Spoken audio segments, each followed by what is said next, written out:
Hello friends, আমি অচিন্ত। আমি চলে এসেছি নতুন ইউটিউব চ্যানেল টু সাইড কিচেনে। আপনার সাথে একটা নতুন রেসিপি শেয়ার করব।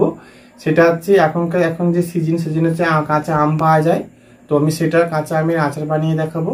তো সেটা বানাতে কি কি উপকরণ লাগে আসুন দেখাই। তার আগে একটা কথা জানিয়ে দিই, আমার চ্যানেল রেসিপিটা ছাড়া আছে। আপনাদের যদি ভালো লেগে থাকে অবশ্যই লাইক কমেন্ট ও শেয়ার করবেন, বেশি বেশি করে শেয়ার করবেন।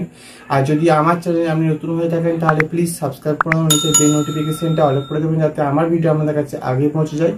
তাহলে চলুন কাঁচা আমের আচার বানাতে কি কি উপকরণ লাগে আসুন দেখাই।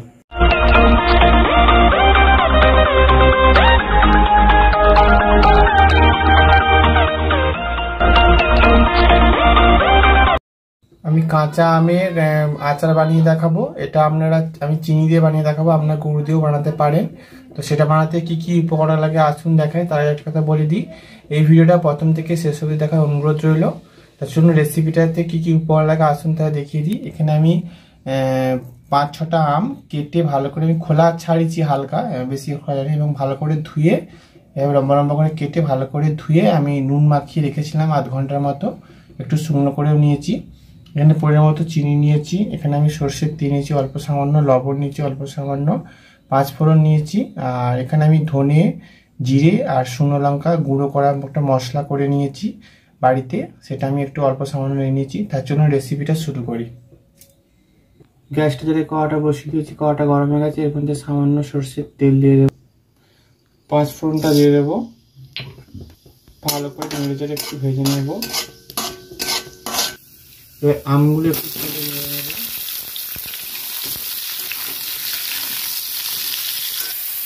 ভালো করে ভেজে নিচ্ছি। এবার আমি গ্যাসটার মধ্যে জল দিয়ে দেবো। এই কড়াটার মধ্যে জলটা গরম হয়ে গেছে। এবার চিনিটা দিয়ে দেবো।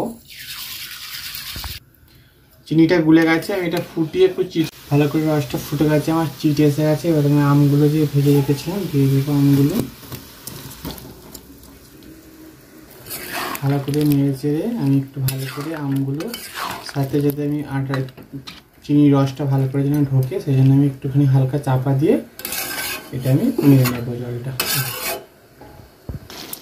আমি এবার আমার ভালো করে আমটা চিটচিট ভাব এসে গেছে এবং হালকা করে ভাপিয়ে নিয়েছি, সেদ্ধ হয়ে গেছে আমগুলো। এর মধ্যে যে গুঁড়ো মশলাটা করে রেখেছিলাম ধনে, জিরে আর শুকনো লঙ্কা একটু হালকা সামান্য দিয়ে দেবো। দেখুন আমার কাঁচা আম দিয়ে আচার রেসিপিটা হয়ে গেছে। আমি এটা এবার নামিয়ে নেব। দেখুন আমার আমের আচার রেসিপিটা রেডি হয়ে গেছে। এই রেসিপিটা দিয়ে আপনাদের ভালো লেগে থাকে অবশ্যই লাইক কমেন্ট ও শেয়ার করবেন, বেশি বেশি করে শেয়ার করবেন।